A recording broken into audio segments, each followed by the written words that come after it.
Rumah tangga dengan sang istri sedang bermasalah. Suami ini nampaknya cemburu saat sang istri diantar seseorang. Ternyata yang mengantar teman kerjanya, namun tetap suami cemburu lebih memilih menghabisi lelaki yang mengantar tersebut. Kejadian kisah nyata yang aku ceritakan kali ini terjadi di Bangkalan. Seorang lelaki bernama Naridi berusia 35 tahun tinggal di Bangkalan. Dirinya tinggal di rumah itu dengan sang istri, namun tak lama keduanya kerap cekcok dan sang istri memilih memutuskan meninggalkan rumah. Bukan tanpa alasan, menurut sang istri dirinya sudah tak kuat lagi dengan lelaki yang temperamen kasar, bahkan kerap marah-marah tak jelas. Di awal rumah tangganya baik-baik saja, namun sang istri merasa perubahan dari diri suami tak bisa ditolerir lagi.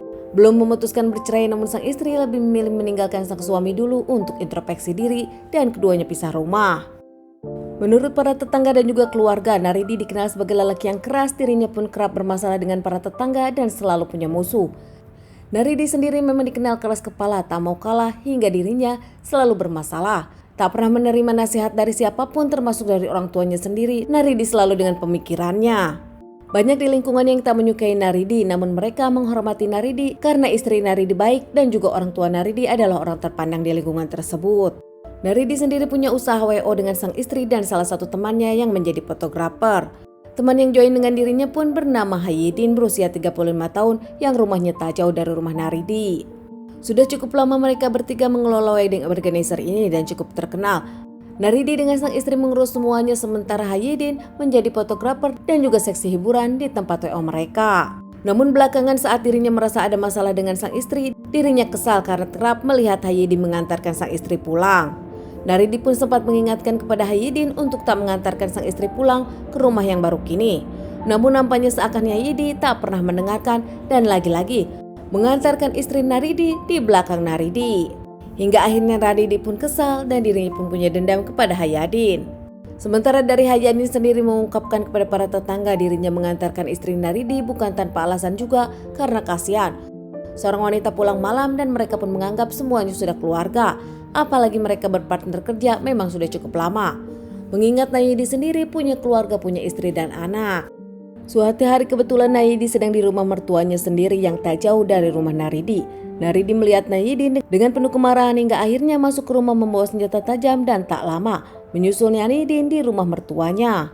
Saat Nayidi lengah, Naridi pun langsung menikam Nayidi beberapa kali hingga akhirnya Nayidi terjatuh.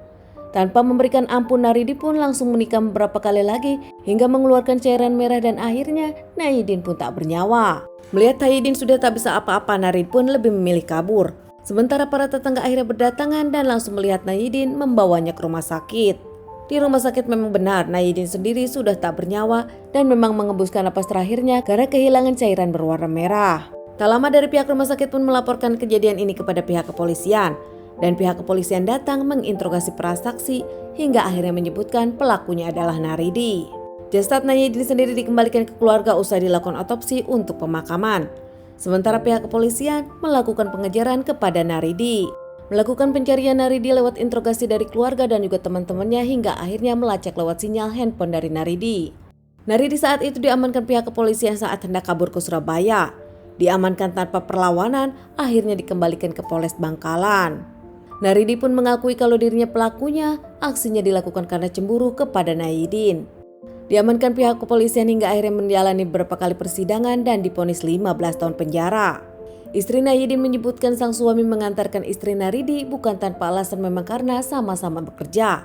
Tak hanya itu, bahkan istri Hayyidin pun akrab dengan istri Naridi.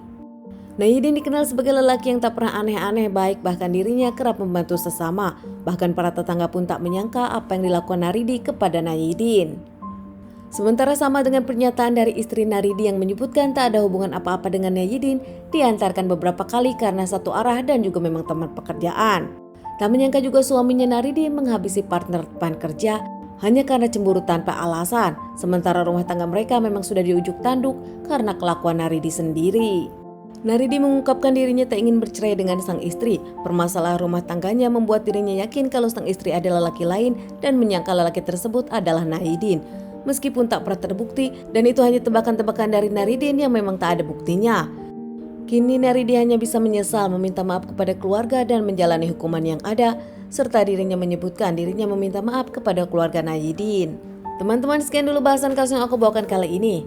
Semoga ini bisa dijadikan pelajaran untuk kita dan ditunggu bahasan kasus-kasus selanjutnya.